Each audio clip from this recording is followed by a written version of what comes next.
Hello, patients. I hope everybody's having a fantastic start to their week. Happy fall. I hope everybody is enjoying this time in fall currently starting. Football is back. Why are you guys looking at me with that Nice, viewpoint? nice. That's stupid. Keep Go going. on, go on. Finish what you started. Go on. What wait, I don't know why you Don't guys are don't looking at. don't prolong it. Just finish it up. Come on, Look, I everybody's thought if ready. Nashville scores a touchdown that we that's when fall is starting. All I right, Clay. Don't even look at him like that. If you were saying that, you'd be so ecstatic about it. Is it beneath you? Is that pun beneath, or It, not pun, it, but that it bit is. beneath? It Okay. is. I've thought about this entire weekend. Wow. And I Clay's will responding say to it with that. I appreciated that 615 Soccer's Jeff Rimington said it was an Iowa football score, Oh, which is a joke for that's Big good Ten too, football actually. people. Dang. All right. Sorry, I derailed this, and I completely apologize. How's everybody's weekends? Clay, of course, I'm here with Clay Train and Valer Shabila as always. I apologize. My stupid joke was funnier to me than the both of you, but that's okay. How's you guys' weekends? Mine was pretty good. I played some role playing games like a real big nerd up in Hermitage for this weekend for a charity thing, and I watched watched Nashville be really unbelievable at scoring goals. So I can't complain too much. Valer, Do you guys have me? Yeah, we always have you, baby. Well, I heard nothing from what Clay said due to technical, but it was a good weekend overall. We as Arsenal fans are embracing for the best. Um, as the only competition in the world is the Champions League, and there's no other competition going on other than MLS, of course, which Arsenal doesn't compete in, so it's okay. Everything else doesn't matter.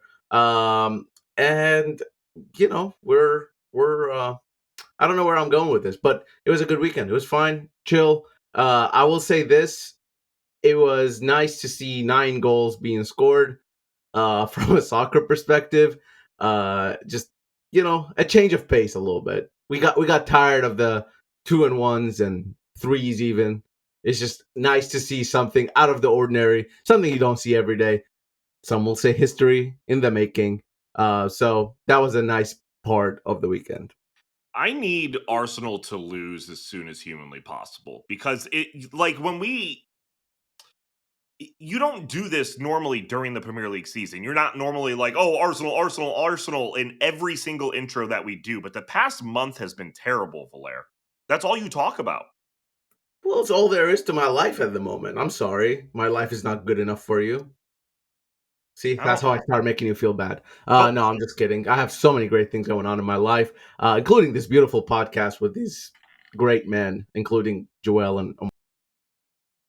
all I'm saying is you wouldn't last an hour in the asylum that raised me.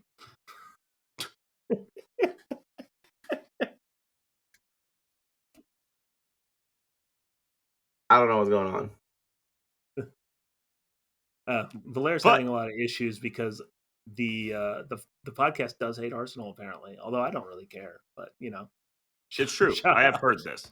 But I mean, look, biggest story, of course, of the weekend. Oh, my weekend was good, by the way.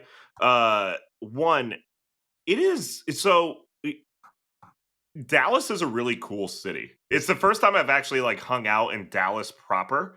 It's an extremely cool city. A lot of fun, random places to go. I did not go up to Frisco, but it was fun to be there for work because it is actually a very cool centric town. So that was a good amount of time. But then I came home and I literally did nothing over the weekend besides watch soccer, play Oblivion, and of course, watch Nashville SC win this weekend. Is the amount of joy the greatest that you think you've ever felt from watching this team? Like, do you think like this is like the best that you've ever felt? My No, answer is no, which is weird because we won 7-2. But like, how I don't really know how to put this into words. I mean, I said it last week. I feel like I try to be, not too low when the team does well and not too high when the team does, or not too low when the team does bad and not too high when the team does well. But like, it was great in the stadium, like absolutely great in the stadium. I mean, when you watch a team have a good attacking performance, you're prone to fall into like hyperbole, like, oh, they could have scored 4 or 5. And I think coming out of that game, it wouldn't be hyperbole to say Nashville could have scored 8 or 9 or 10, which would be an MLS record, which is like kind of an insane thing to say that, not feel like it's being hyperbolic. But the other side of it is like they are coming off a 3-0 loss too. And so it is one of those things where it's all right, this is riding the wave of, this team and where they're going. And we think that they're on the up and up. And you like to see a team find an opponent that is inferior and then just drive their drive their face into the ground, which is something that Nashville hasn't done historically. So it was really good to see. And it's honestly, it's the second time we've seen that this year, where Nashville stepped on the field, knew they were better than the other team, and just absolutely run roughshod over them. Yeah, I think it's one of those rare moments in soccer where this game will be remembered when the game is still happening.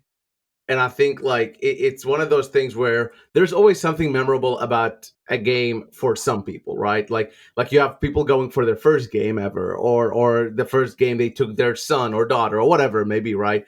And then there's like more personal things, right? You can connect it to. But then there's like a broad thing happening where everybody who was at that stadium will remember this game 5, 10, 20 years down the line, because it's something that doesn't happen often. And it's something that brought joy to a lot of Nashville SC fans, but also it will stick with them. When you see a player scoring 4 goals or your team scoring 7 goals, it's always going to be there for you. And I think that's one of those things where everybody at the stadium, even the security guards and the media and everybody, will remember those moments because they were so just out of the ordinary for what we usually see in a soccer game. Well, along those lines, so many people after the first half were like, "That's the most Nashville's ever scored," and I was like, "You're telling me you didn't go to Cincinnati?" Yeah. Because literally everyone who was in Cincinnati for the 6-3 game will remember that for the rest of their life. Because someone, I was talking to somebody at halftime. It was like, I think it's like 5-1. That was like, there was a 6-3 game, and I'll never forget like how crazy it was, scoring 5 goals after being down 3-1. So like it's a similar type of feeling, although it obviously counts more when it's against Cincy. But like it is pretty fun. And I'd said this on Twitter this morning. The almost nice thing about giving up a goal or two there is it means that basically now every July 2nd there's going to be a fun social media post about a 7-2 win over Chicago for basically ever. It is unfortunate that I mean, we'll talk obviously more about it in the second segment, but we do not get the Brazil Germany. Can you imagine the content if it would have just been 7-1? But we had to let in that last goal, unfortunately. The content for 7-1 would have been even greater. I will say they were 1 goal away. Nashville were 1 goal away from the MLS record, which is 8.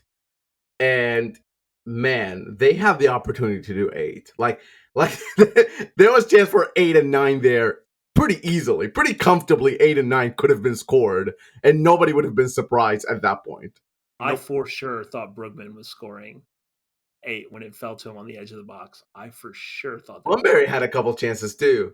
Bunbury could have late in the game, and then Surridge could have honestly had 5.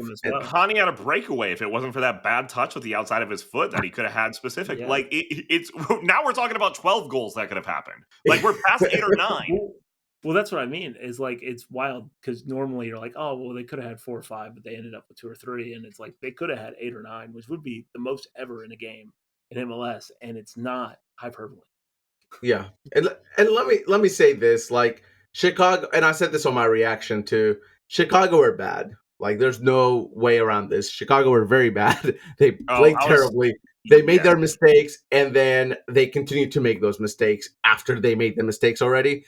The one thing I will say is that Nashville took advantage of those chances, and we've come on this show multiple weeks in a row sometimes saying how Nashville didn't take advantage of those chances. So there is, as bad as Chicago was, Nashville was also good. And I think that's something to keep in mind as we were kind of analyzing this game. Well, one of the funniest things, so normally we don't clip out the prediction part for social media. Mhm. And I saw that I was tagged in a reel, and I was a bit bold talking about the game more so than I normally am, even though I couched it and like Chicago's no slouch. But I was like, they're just better, and they're just gonna beat them, and it'll be fine. And so when I saw that posted, I was like, oh god, if this doesn't work out, this is gonna be thrown in my face the whole weekend. And then I got through like the first 30 minutes. It's like I'm good, I'm good. I don't have to worry about that post coming to bite me in the behind. Well, before we talk about it in specifics, I do want to ask you both a question though, just because I do think it's important. It is it is a historical win for an MLS franchise, especially for Nashville SC specifically. For the outlook of the season so far, does it change your outlook on who Nashville is or no? Or is this just something we get to enjoy for this week? I think it's more the latter. It's more the latter. No, I don't think Nashville scoring 7, as great as it is, I don't think that changes their issues. I don't think that changes their growing team, their growing pains of a team, understanding the system, bringing new players in. All that stuff is still accurate. Now, here does a win like that I don't. What does a win like that impact? And I think that's kind of what goes into the confidence of the players, which to me is even more important than the result itself. Is that somebody like Sam Surridge was able to finish 4 times, twice from a penalty, and we how many times I came in here and talked about not wanting to start a reputation for yourself. That's the stuff that kind of gets rid of that reputation. So I'm talking about Hani Mukhtar feeling confident, Sam Surridge scoring 4 times, Eddie Nahar assisting 3 times. That to me is way more important than just a 7-2 result. Is that these players being able to play with confidence? Seeing Hani Mukhtar play in his MVP form is way more important than Nashville winning 7-2 in the grand scheme of things, like season wide, right? Because, but at the end of the day, their problems are still the same problems, and I think their strengths clearly are still the same strengths. I'll get into the why a little bit more in the next segment, but ultimately, what I've said on this show for 2 months at this point is that Nashville is going to make its money beating the teams they're supposed to beat up. Beating the bottom third tier of teams in this league is where they're going to make the big difference compared to years past, where they kind of style of play was part of the reason why that would work out that way. But like they have a roster that is just on paper better than a lot of teams that were in the area that Nashville was in the table last year. And the way that they play makes it easier to get results out of those types of games. And so I think we're going to see Nashville, have to get some things right when they play the upper echelon teams, but they're going to be certainly more well suited for playing the teams that were down where Nashville was last year. And to be fair, like, Nashville's only a week removed, like I said, from a 3-0 loss. I think it's also worth noting, like, how much does a being ill prepared tactically play into the way that Nashville took advantage of it, right? Like we talked about a naive approach for Nashville in Seattle last week, and then in a blink of an eye they're down 3-0. And I think we saw that in Chicago. I think Greg Berhalter would be the first one to tell you saw it in Chicago because he made 2 first half subs and 2 more at halftime. So like that's a that's a pretty big admission that you got the lineup wrong. Like you never see first half subs. And so that's seeing, all right, this was the weakness. We got this tactically wrong, and now this is already going the wrong direction, and you can't really recover. And so I'm less inclined to like lean into like this means that this is going to happen all the time, and more inclined to believe like Nashville saw a weakness, took advantage of that weakness, and by the time that Chicago could do anything about it, it was far too late. Yeah, absolutely. And we're going to talk a lot more in detail about that here in the next segment. Very curious about how our listeners and just the fans are feeling about this as well. Obviously, very happy, but having a day more as well to just kind of like really go through it, watch the highlights again, just get an understanding of, hey, are you guys even more confident? Let us know at Pharma Soccer. I think that would be really cool. But we're going to talk next a lot more about the match in detail right here on Pharmaceutical Soccer. And we are back right here on Pharmaceutical Soccer at Pharma Soccer on our Twitter, Facebook, and Instagram. Of course, please make sure to check out 615soccer.com. A lot of fun content going up at the current moment. Valair is hiring people to do some fun subscriber insights as well. So make sure you check that out, especially if you're taking the Hire trip to. implies people are getting paid.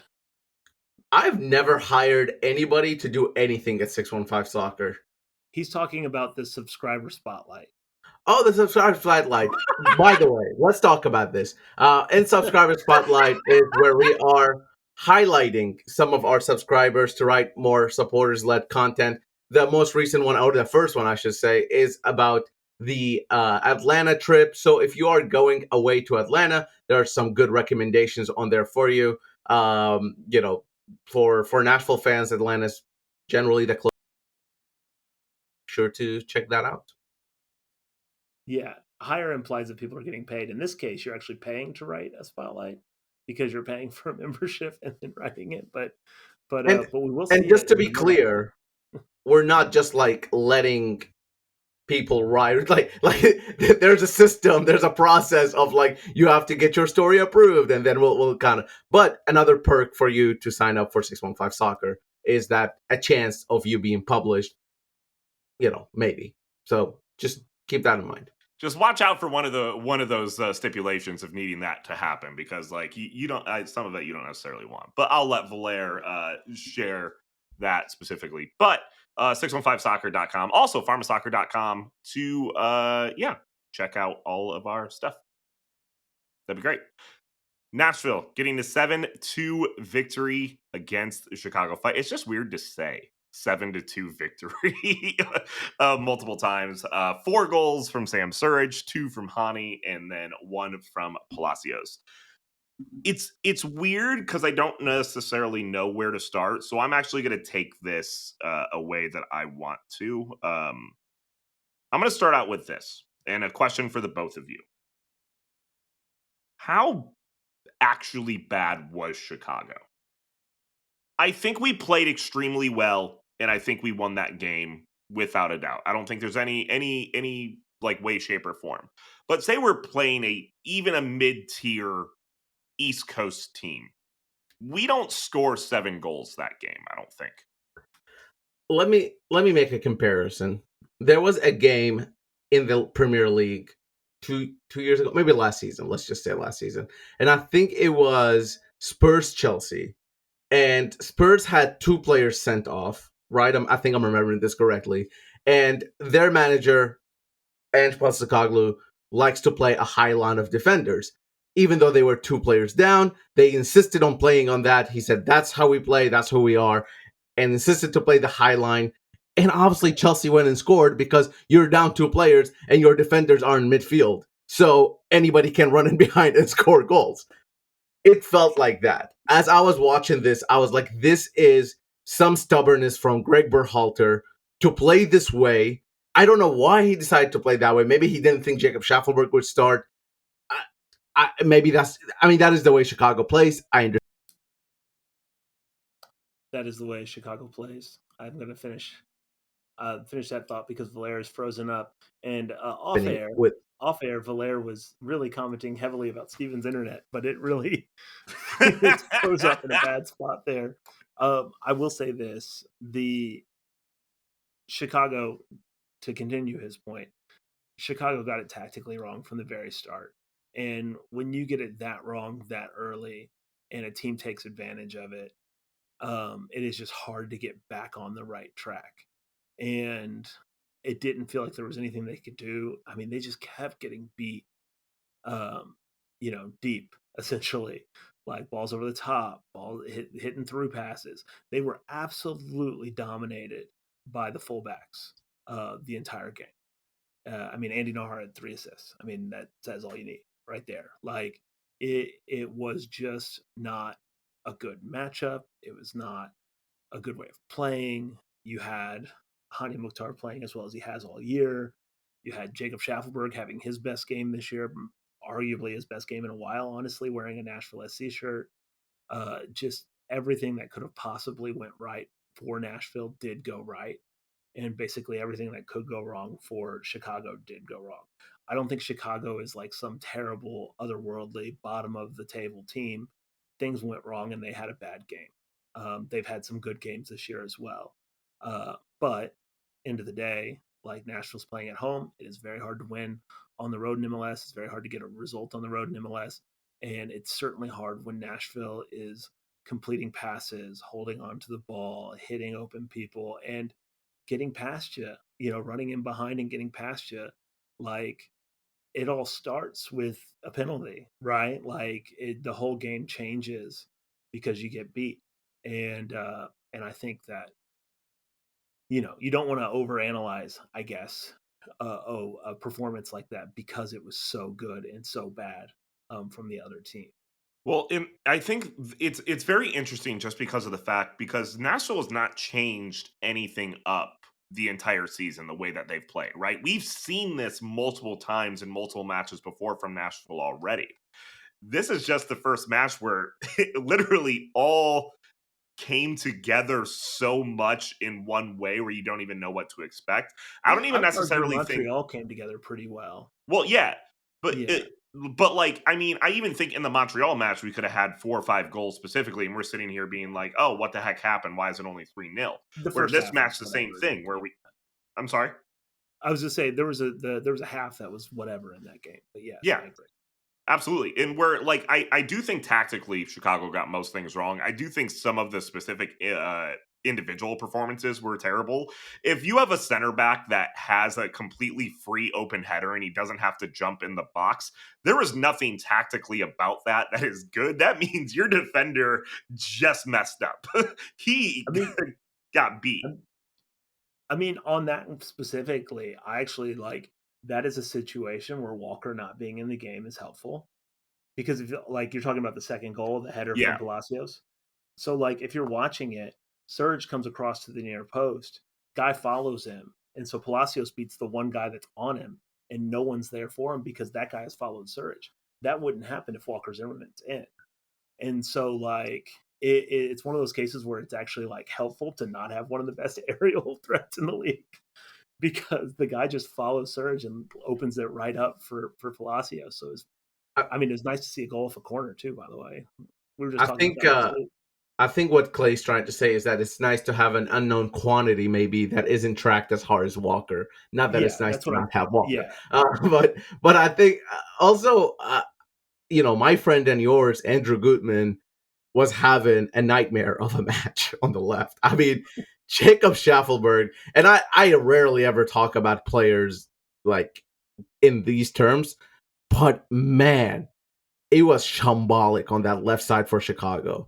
Like Jacob Schaffelberg was having a field day, field day, and it wasn't just him. I mean, anybody who went up the right side, Gutman was just not on his day at all. Aside, kind of like you said, Steven, aside from the tactical and technical stuff, which we already kind of covered, that Chicago did get wrong, Goodman was just bad.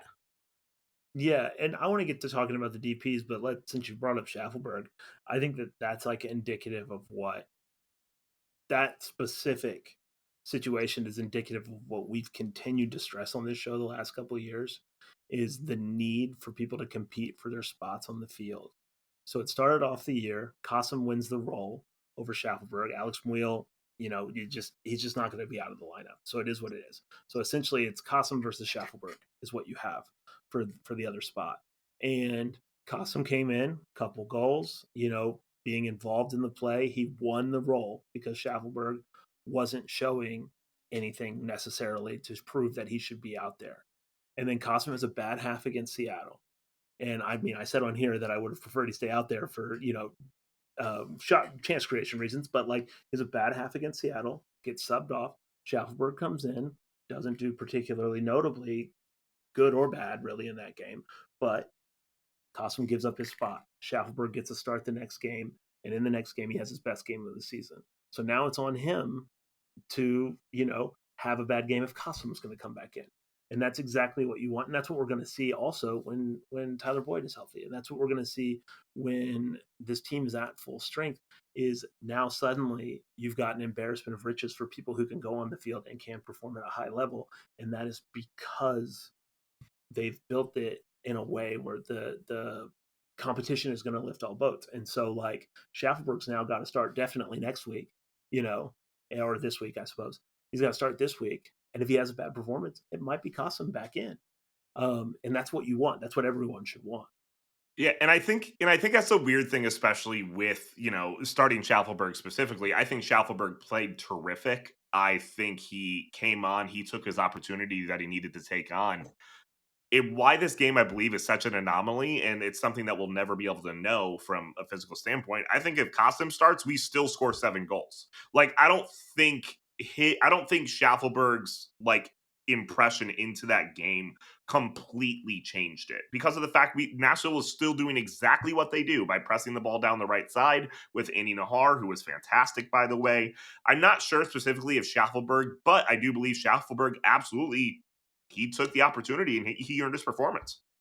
Yeah, I agree with you, Steven, there. I think people maybe saw the last couple of goals just go over the top balls from Andy Hart to Surridge and boom, goal, and kind of casted a wide net on what the Nashville goals have been. But Nashville scored in multiple different sort of methods, right? And I think that kind of goes to what Steven was saying of like, if Costin was there, I think Nashville can score 7. I don't think Nashville would have scored 7 in that way necessarily, but that is kind of the point of this team, is that it can score in multiple ways. And it's not only multiple players trying to hurt you, it's multiple players trying to hurt you in multiple ways. And I think if Nashville can continue this, it's going to be, it's the hallmark of what every good team in the league or any league is that they scored on I hit my mic there. They scored on a free kick sorry, a set piece. They scored on a penalty. They scored with an over the top ball. They scored combining through the midfield. That's all within one game, and I think that sort of variety in attack is something that Nashville longed for, right? Like longed for a long time. And I think, we were talking about Nahar, so we may as well go in on it. Obviously, he had three direct assists in this game, which has never happened for a Nashville SC player. But well, for a Nashville SC player in MLS. But it just adds to that talk about the fullbacks this season. So now that it's 4 goals and 6 assists from Nashville SC fullbacks through 10 games. That's 10 goal contributions through 10 games, which is a pretty notable thing. I think the big thing for me with Nahar is it is, again, this is a veteran thing. Like, he's one of the vets on this roster that are going to be looked at. Nahar did not have a particularly good game a week ago, and then turned around and had probably what would stand as one of the best games of his career in that position. And so, like, that is exactly the type of thing that you also want to see, is you see a guy bounce back literally a week later and have a career night. And Nahar, we talked about him last week. We've talked about him all season. Like, there have been games where he looks like the player of the season type guy for Nashville. And he wasn't that this game because someone scored 4 goals, but it was that type of performance. And I just want to add on the Nahar point. He also crossed the ball for the penalty. First penalty, I believe. So like he could have well easily had 4 assists or more, but so that's another thing that doesn't really go on the stats, but it's his cross that essentially leads to Surridge being fouled in the box, and the second penalty. Sorry, yeah, Surridge getting fouled in the box and leads to a goal, even though it's not an assist per se, but in a way it is. See, this game is so weird because, again, it is everything just kind of accentuated. Like Andy Nahar's performance, one of the best of the seasons for sure. I'm still not fully solidified from the defensive standpoint, though, on that right side. Because when Andy Nahar pushes up so high, I was even noticing it against Chicago. That gap is still there. So I don't necessarily sure. I don't know if Nashville has kind of figured out that part of the formation specifically yet of who kind of covers that gap. I even think for Chicago's first goal from that free kick, that was on that right side specifically, where Andy Nahar was pushing up. So it is very interesting. I think Andy Nahar has been amazing for this squad. I think our fullbacks have been amazing for this squad. Who else was amazing, who I think we need to have the biggest conversation on, though, was our designated players. So let's kind of go into Sam Surridge and Hani Mukhtar's performance. Um, I think you're going to look at Sam Surridge's performance as having 4 goals as being that top one. But I think Hani kind of solidified his role a little bit more on who he is as a player after this match.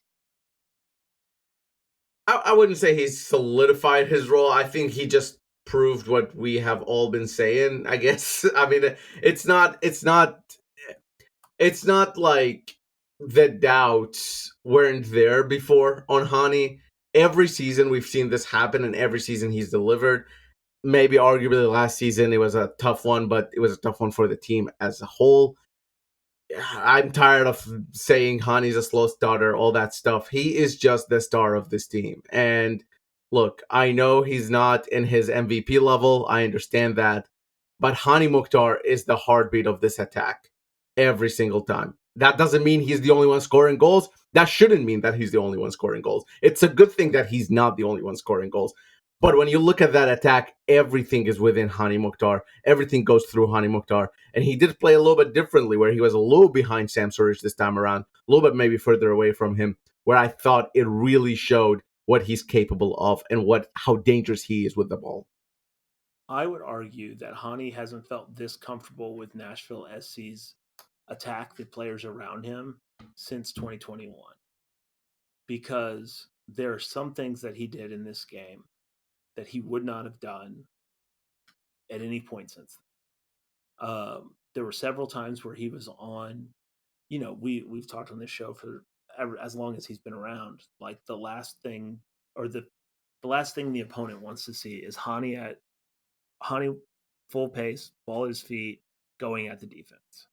And more often than not, in the time that he's been in Nashville, he tries to do some step overs, get past you, and take a shot.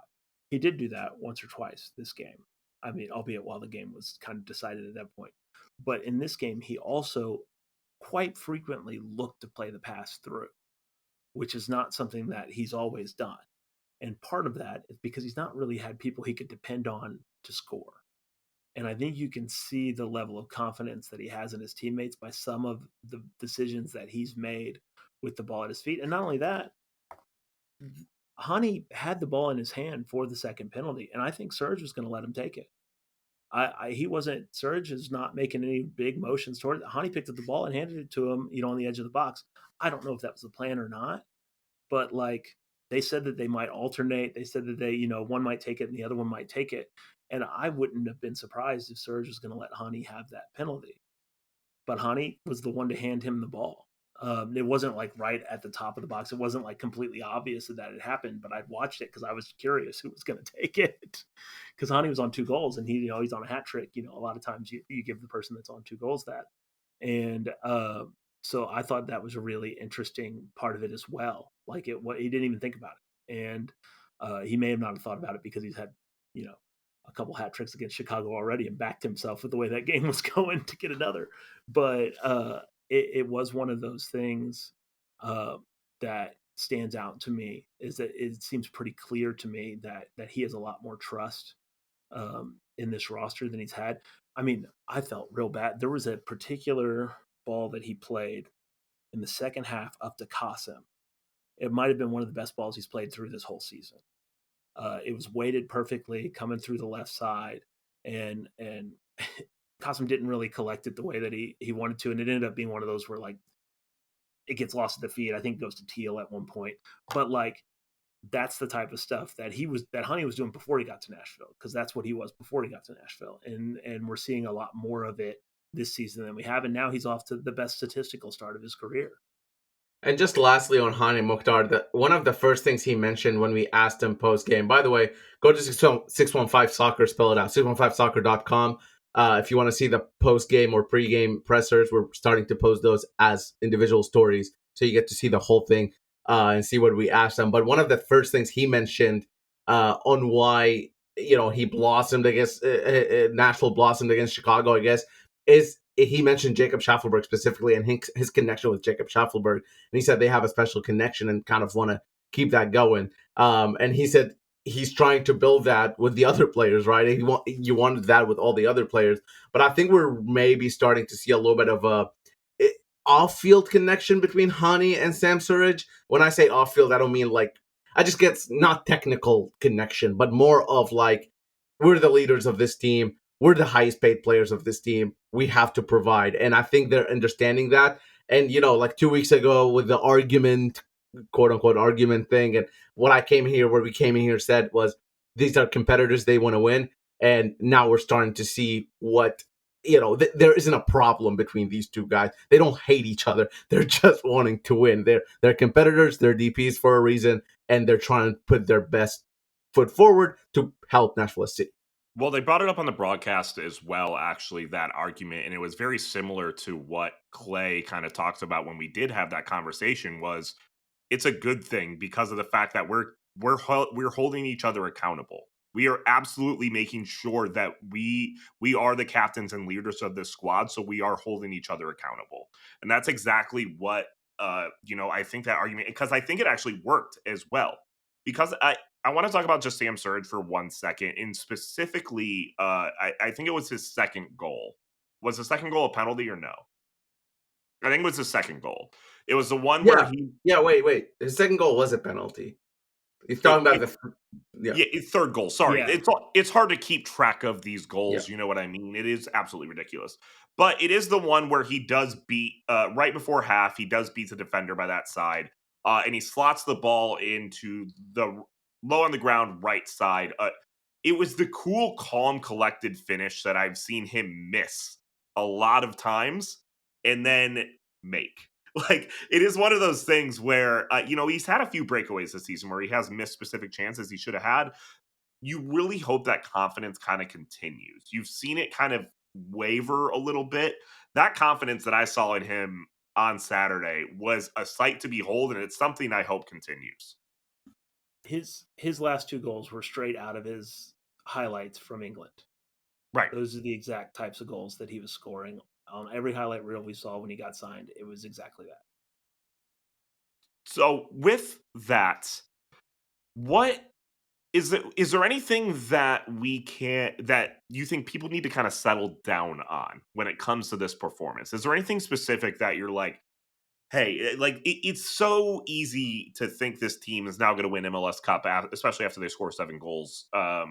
I mean, I think Sam Surridge is now one behind in the Golden Boot race after this performance. Like, it's one of those things where is there something that we as a fan base let's settle down. I this is less we've kind of talked about that specifically off and on. And I just want to go back to the point that I was making in the first segment about Nashville beating the teams below them and beating the teams that were down around them last year.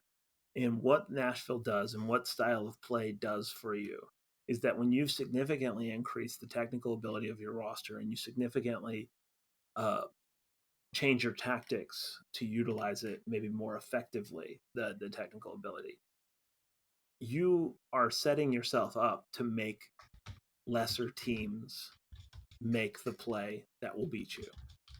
And so that goes into why Nashville SC presses. They force teams that are not as good as them, that don't have as good as rosters, that don't have a better team makeup, to make the play that will beat them. And they can't because they're not as good. And I think that this game is a similar example of that. Montreal is an example of that. And so what you should settle down on is thinking that this makes Nashville SC a a team that is like competing with the top part of the league, because I don't think they are. Because I think that the things that help Nashville SC get big results like this or like the Montreal game is that they are utilizing their roster in a way that accentuates a bad roster versus Nashville SC's roster. So like running at the goalkeeper, pressing defenders, things like that. Like they force turnovers, and Nashville SC is going to have advantage on the turnover going forward. If you're playing a better team like a Seattle, that might be harder to do in that sort of situation. And so I think we're going to see more results, maybe not 7-2 results, but we're going to see more results like this from Nashville SC.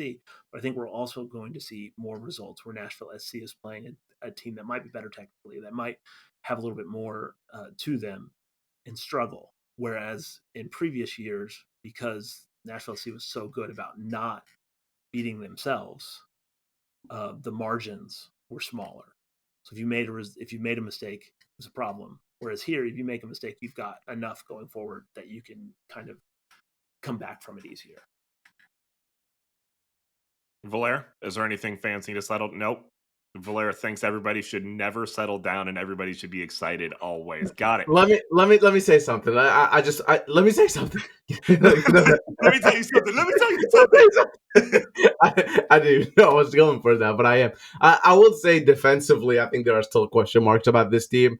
Not in the matter of like, oh, everything is the floors can fall off at any point, but I think it's more so that this style invites a certain level of pressure in terms of how quick things can change when you're up and pushing and you see your right back and left back and center back sometimes all the way up in the opponent's half. I think that does provide some risk.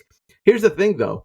If you score 7 on the other end, you're going to win all of your games regardless of how many goals you let in. So if Nashville wants to be this team, if Nashville, nobody wants to concede goals. I think there's a level of understanding that they opened themselves up for risk, but if they can, put their money where their mouth is, pretty much on the other end, then those goals aren't going to matter as much. See, and this is why Valera makes the big bucks. If you score 7 goals in a match, you're normally going to win the game. Look, just the absolute level of commentary that we are getting from Valera. I'm so proud of you. You have grown so much in the role that you are in. Thanks. You're welcome. All right. And I believe that is us covering the match. Of course, we have another segment to go. We're going to do some mailbag questions as well as talk about Huntsville. And then we have another match coming up on Saturday. And we're going to talk about that next right here on Pharmaceutical Soccer. And we are back right here on Pharmaceutical Soccer at PharmaSoccer, of course, on our Twitter, Facebook, and Instagram. As always, make sure to check out 615soccer.com, spell that out. Also, check out pharmasoccer.com for all of your favorite merch. We did have a listener tell us that he wore merch for the first times of the match, and Nashville scored 7 goals at home. So if you want that to happen, again, you do need to make sure you are wearing Pharmaceutical Soccer merch in the stadium. So make sure you do pick that up. Do you guys agree with that? I am just proud of us for not mentioning what body part Hani Mukhtar scored one of the goals with for that entire second segment, and I just want to make note of that. Which one meant more, when Hani did or when Dempsey did it in the World Cup? Well, I mean, Chicharito's done it a few times with Mexico, by the way. But yeah, Hani scored with a particular body part. To be honest with you, I was a little more excited about the Alex Muyl chest goal because that will complete some sort of like an Alex Muyl trilogy of like scoring with his armpit, scoring while like jumping, and like scoring with a chest. Like I thought that would like really put a nice bow onto the season, but I was a here little we bit are. surprised they wiped out that assist because they gave it to him as an assist originally. I think it hit the goalies. The goalie made a save, so that's why I think. Okay, I I was would confused love. by it. We have other people that do stats like this specifically. I would love a stat of, has Alex Muyl scored more goals with anything opposite of his main foot that he normally Mm. scores with? Because he has scored a decent amount of goals, but like he had like a left foot curler that was insane. I have not seen him done that with his right foot specifically. So I'd be very curious if anybody wants to try to statistically figure that out. But we do. Somebody make that a I mailbag and we'll figure it out. But we do I have just some thought we were getting a wheel chest assist and Hani midsection goal. That's what we'll call it. midsection. But we do have some mailbag questions that we are going to answer. A few of them. I will turn it over to Clay, as Clay loves to read out all of these mailbag questions and then answer them. Steven is low key saying he's illiterate. It's all right. You're not wrong. You are not I'm wrong. just playing. I'm just so once again, if you want to send into a mailbag, you can do that very easily by becoming a member at 615 on the capo level. You have access to our Discord, and then you can drop in your mailbag questions. Some of these have been answered a little bit in the Discord, but we'll go ahead because if someone's asked it, they're probably not the only one curious. So the first one is from MDud. We'll say their names on the Discord instead of just their names. He said, I'd like to understand the thinking behind Honey's near post corners. I assume he's being instructed to do that, but anecdotally, it never seems effective. Is it effective? Is there a reason he's doing that? And that is something we've talked about on here before as well. Yeah, on the effectiveness level, I mean, it's as effective as most corners are. Generally, teams don't score from corners. They do sometimes. Some teams are really good at it. I will say Nashville SC have had not just corners, but set pieces this season have been a strength for Nashville SC again. The BJ Callen has given credit to assistant coach Bello.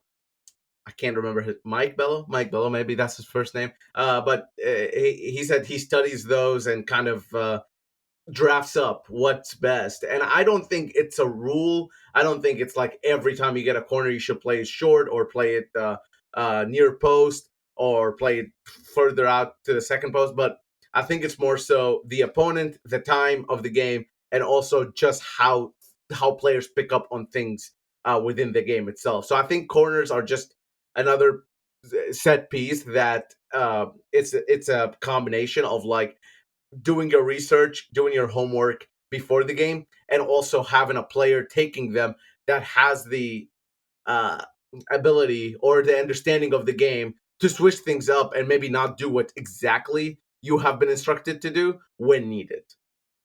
I think that Hani goes to that particular routine more often than he should generally. But I also would agree. Like, I think it's important, like what Blair was saying. Nashville's very good at scoring on corners. So the times that they don't stand out more to us than the times that they do, because we see them score more than most teams. So that's where it kind of sticks out. I honestly think that I mean, even the corner goal that we had, on Saturday, it wasn't a near post goal. I honestly think the near post thing was just beat into Hani for the past 4 or 5 years, and now that he is with a different coach, he's still getting used to the fact that he doesn't always have to do a near post goal. Well, I think that's a lot of it. I just think he's still. It's just like, oh shoot, I don't have to do this. Well, they've scored twice that I could remember off the knock it on from the near post. But I'd argue that the second goal was actually shaped by that because Surridge does run to the near post and the ball comes in through the middle. So I mean, it does help you set up for other opportunities. But that being said, we've got a few of these questions, so we'll move on to the next. Vibe29 asks, "It might be too early to ask this, but did someone change it? But did something change in formation or just the way they started building up out of the back after Brugman came on? That was in the Chicago game. Their play felt different leading up to and between Chicago's two goals, but settled back in after the second goal." Yeah, it's not just a Brugman thing. I think from the start of the Chicago match, there was a little bit of a difference where Hani Mukhtar didn't play as a striker necessarily next to Surridge. He was more of a 10, more free roaming player. Now, he's played in that role before, even within this formation, so it's a little bit more when he's more on the creator side of things rather than the team depending on him being the finisher. And on the Brugman thing, Brugman just plays the position completely differently than Yazbek or Eddie Taxeth. He's just a guy who plays more. I don't want to say methodically because that implies that the other guys are hectic. It's not that. It's more so that he's calmer on the ball, can do more on the ball, and is able to read the game a little bit better.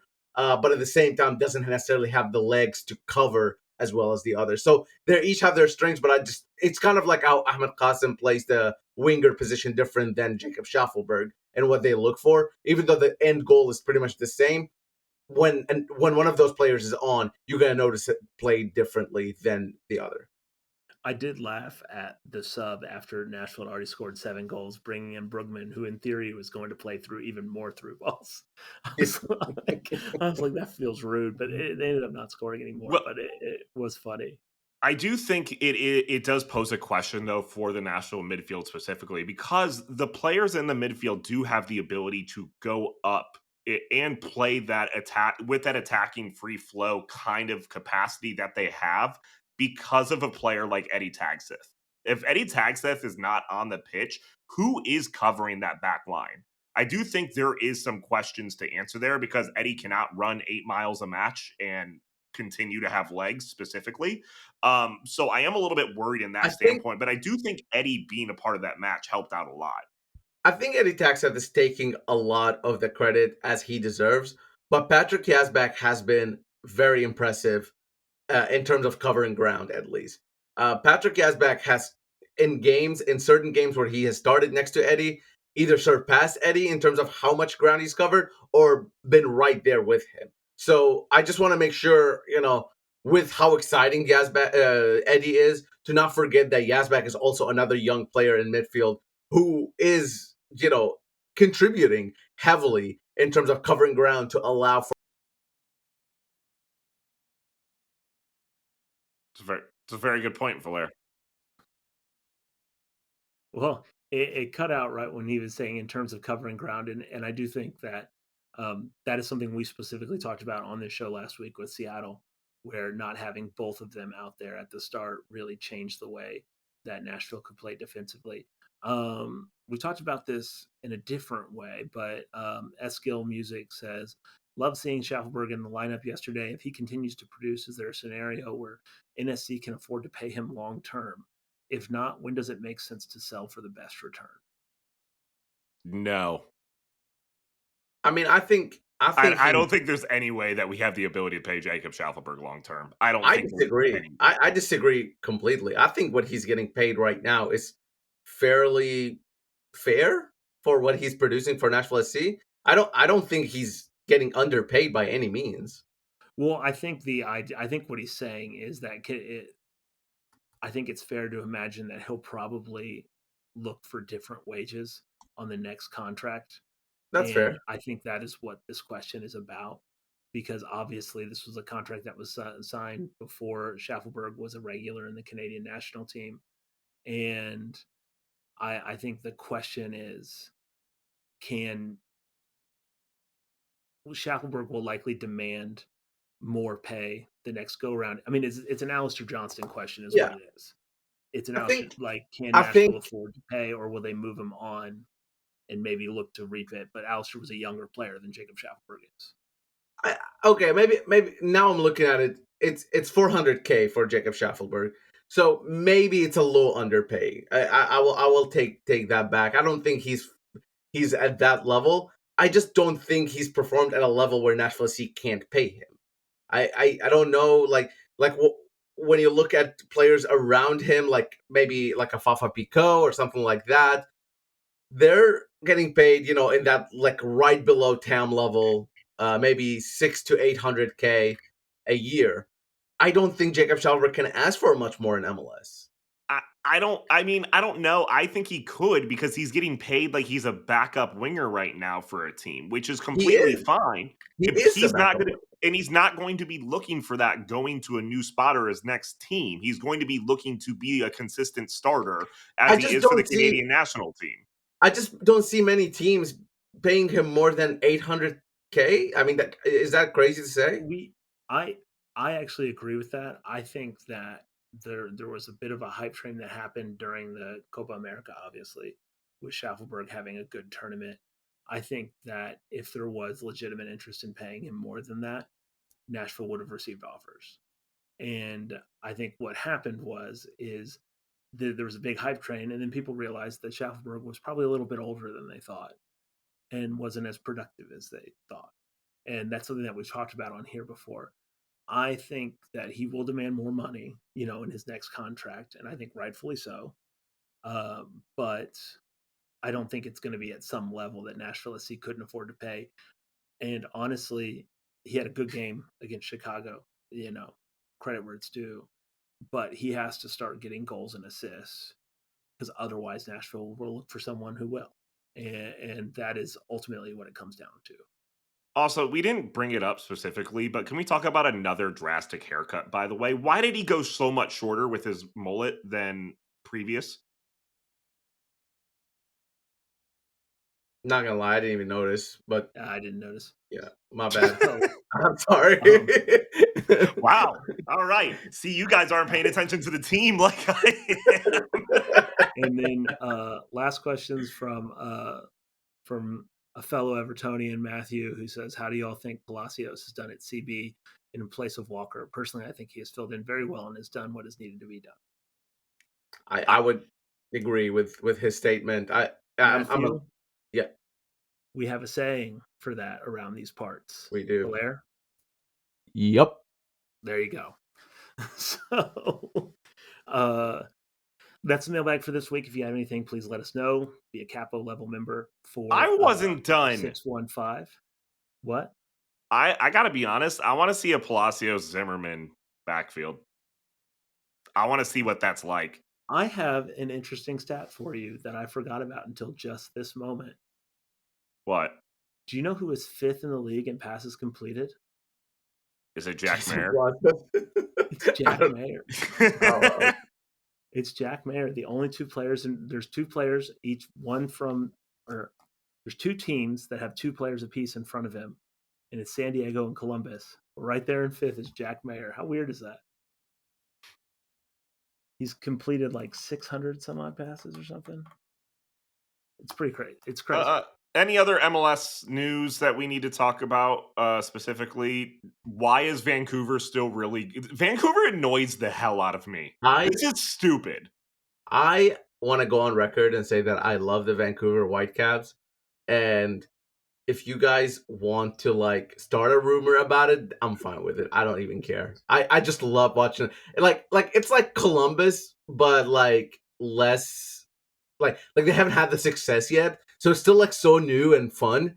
Columbus is kind of like expected of them now, but like Vancouver plays like Columbus, but like it's not expected Well, still. yeah. I mean, it's a team that's going through weird ownership turmoil where they didn't necessarily bring a ton of like they didn't bring players in where you're like, yep, this is now a first place team specifically. Like they're not doing anything crazy to be in first place, but they're just playing really well.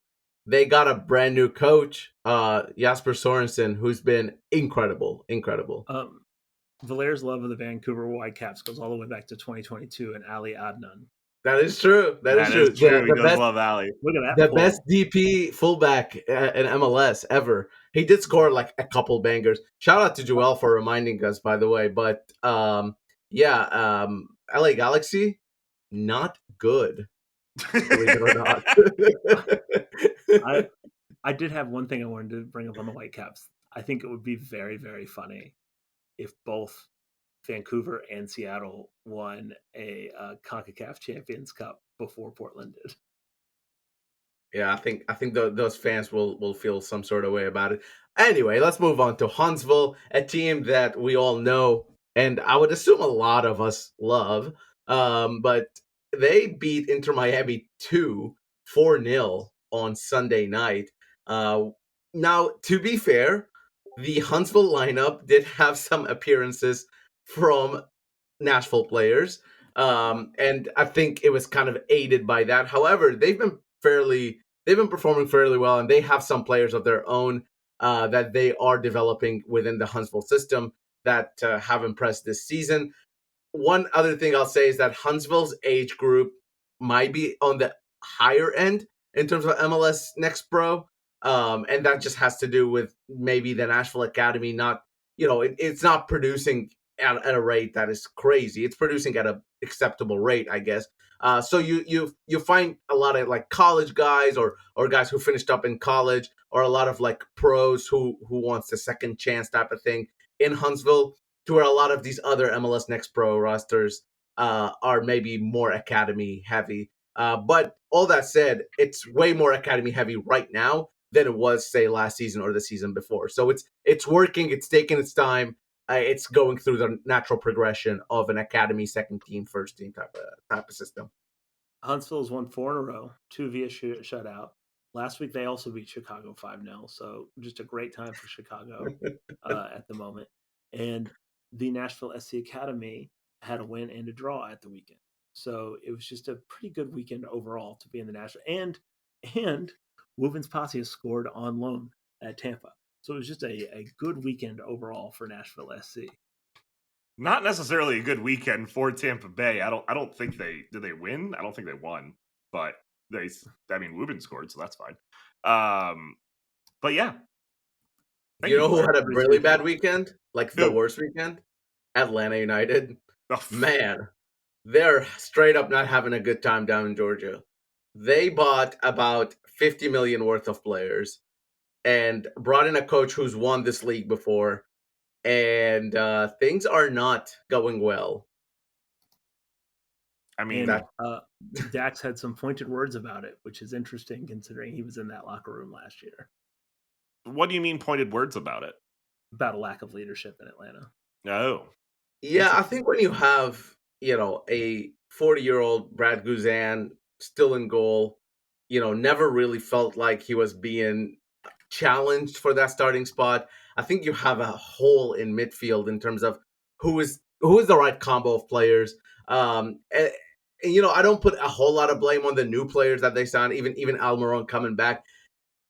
There's no spine that's kind of allowing them to create, kind of like what we were talking about Nashville SC, having that defensive stability or having some players in midfield covering ground and doing the right things allows the attacking players to express themselves better.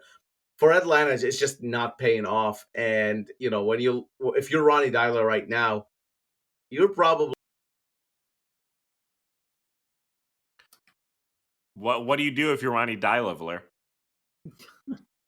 Valaire's on net zero this week. Did you hear the shaking in his boots comment? No, we did not. Oh, I said if you're Ronnie Dyler, you're probably shaking in your boots. I just have to repeat it. Yeah. Well, I mean, defensively, that team is in shambles. There's only two more teams that have let in more goals than Atlanta United right now in the East, and one of them just let in 7 goals against Nashville SC. So, like, it's kind of hard to like fully measure specifically, But I mean, it's a team that we go into. Obviously, we've had some very fun, favorable moments in Atlanta United as a team. In Atlanta specifically, I've had a lot of fun at matches in Atlanta. What can we expect? How many goals are we gonna score in Atlanta specifically? I like the snottiness of like, oh, are we gonna score 5 or 7 against it? Like that's Yeah, Steven right now. we all thought Steven Robinson predictions were a crazy thing to have happened. Now we win 7-2, and it's not so crazy Uh, anymore, is it? I think Atlanta are gonna really want to right the ship here. I mean, I think the quality is still there in that roster from all the way up to the top. I mean, there's just a lot of quality there. So I would, weirder things have happened in MLS than Atlanta United finding their footing against Nashville SC. That said, if Clay is right and Nashville SC is the team that goes and collects points from teams that are bad in this league, this should be another game where they collect points, whether it's 3 or 1. I think regardless, I think even a draw would be a good result. But Nashville SC draws very little game. They've drawn 1 game in 10 this season. So if I had to guess, I think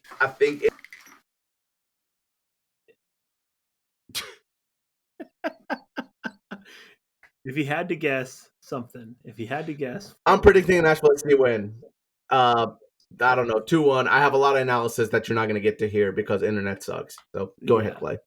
Yeah, is what it is. It's one of those. It's one of those episodes. It happens to us, all of us. I will say this: Atlanta United didn't score a single goal from the run of play in the month of April. Their one goal was a penalty by Miguel Almiron. So oddly enough, their last game of March they scored 4. So that's not MLS. I don't know what is. Yeah, I think you can follow me at Clay Lassol on Twitter and Instagram, and you can tell me what you think after Nashville goes down to Atlanta and has another good day, burns down Atlanta just like General Sherman did once again, and is a 3-1 win for the Mighty Boys in Gold.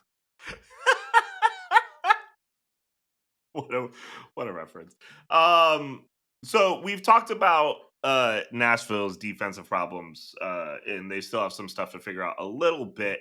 I think some of that does get exposed against a team like Atlanta that does just has some very individual talented players.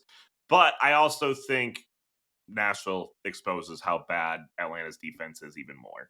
So I'm going to give it a 5-3 win for Nashville. Hani gets a hat trick.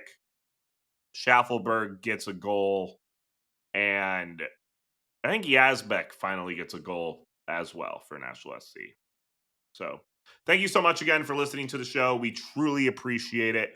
Hope we are having as much fun next week as we did this week. Thank you guys so much again for listening, and we will see you next week.